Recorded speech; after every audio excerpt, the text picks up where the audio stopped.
Be there for you. Be there for you. This deck is Love Your Inner Goddess, and it's about self-love, okay? Be there for you.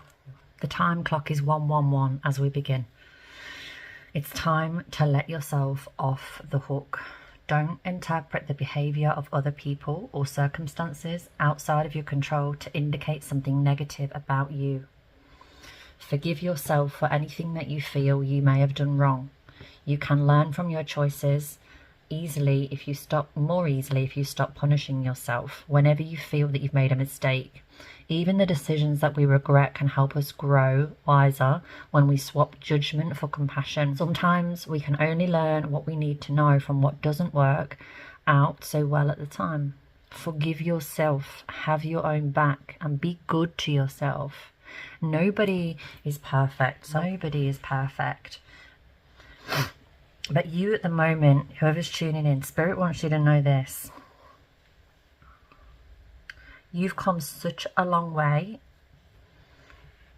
and you have so much to be proud of yourself for in so many ways, and you've not been giving yourself enough credit. You've been doing so much healing work and you've been upgrading so quickly that you've not been stopping to smell the roses, so to speak, of your own progress. And so then that manifests into feelings of like feeling, bad about things or yourself or a circumstance when it's not actually yours to feel bad about, if that makes sense. So it really is about you honoring your own self, your own recognizing is the word, recognizing your journey, recognizing your value, and recognizing that you are doing enough, being enough. And if anything, you've been over delivering in areas, i.e. relationships that haven't been serving you well, but you haven't seen that until recently. You're realizing that people that you once thought were good for you, even though you love them, actually are quite toxic. So just because somebody, for example, is a good person, i.e. they have a good heart, they generally mean well, and you love them, that is not enough to warrant having a relationship with them. There may be people in your life right now who, in actual fact, you may be better off having no contact with whatsoever. And from an unhealthy perspective, other people, which is not your concern, may think that that's overreacting or not necessary to do so. However, they are not in your shoes and they do not feel and experience what you are feeling and experiencing right now. So remember, other people's opinions of you have nothing to do with you and everything to do with them. Everything is about perception. So what you perceive comes from you, not the other person. So whatever that person has experienced, witnessed, their traumas, their unhealed wounding, their belief system, that is what they use to perceive you with. So remember that when you take on other people's opinions and take them and internalize them, because it's nothing to do with you. So the moral of this card and this story for this part of the reading is be there for you.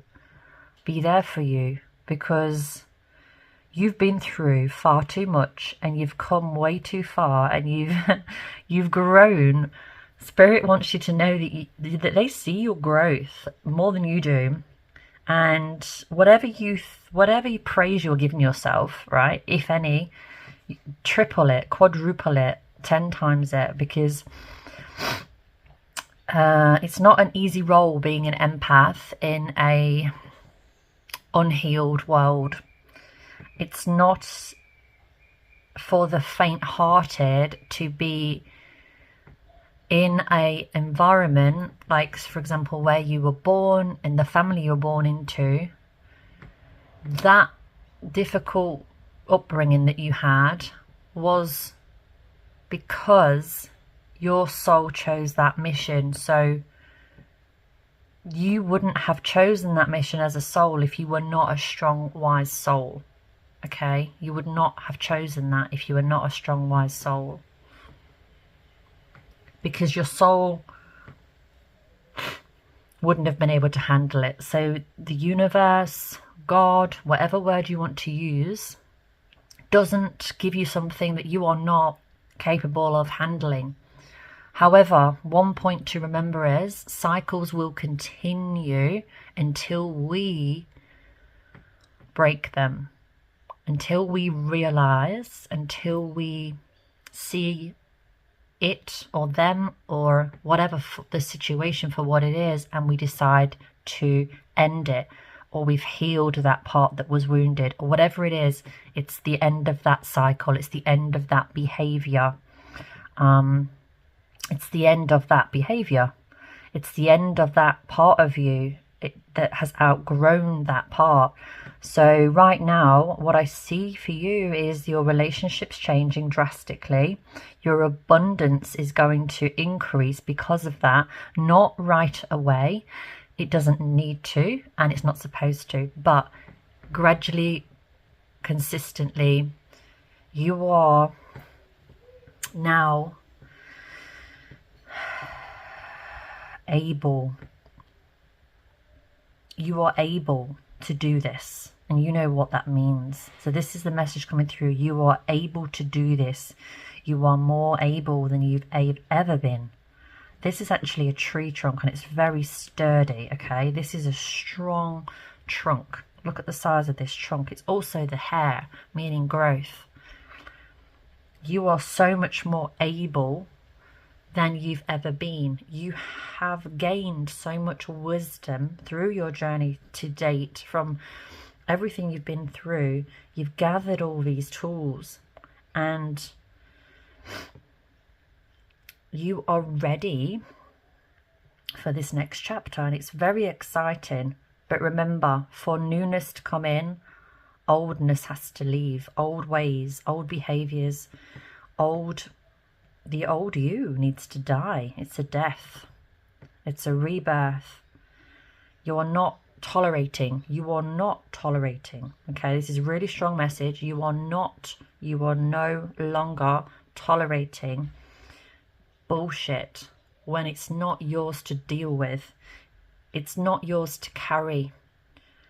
And you are realizing things that you've never realized before, and you're like, nah, not mine. Not my circus, not my monkeys. Not my circus, not my monkeys. Okay, that was an interesting message. If you enjoyed this, please subscribe. Tell me what resonated for you. Give me some love. Say hello in the comments. I really appreciate you all for being here. I really appreciate all the wonderful comments on my posts, the donations, and everybody that's booked in for readings with me. I really love connecting with you. So yeah, thank you so much for that. And I will upload another reading very soon, so watch out for that. Okay, take care for now. Bye bye.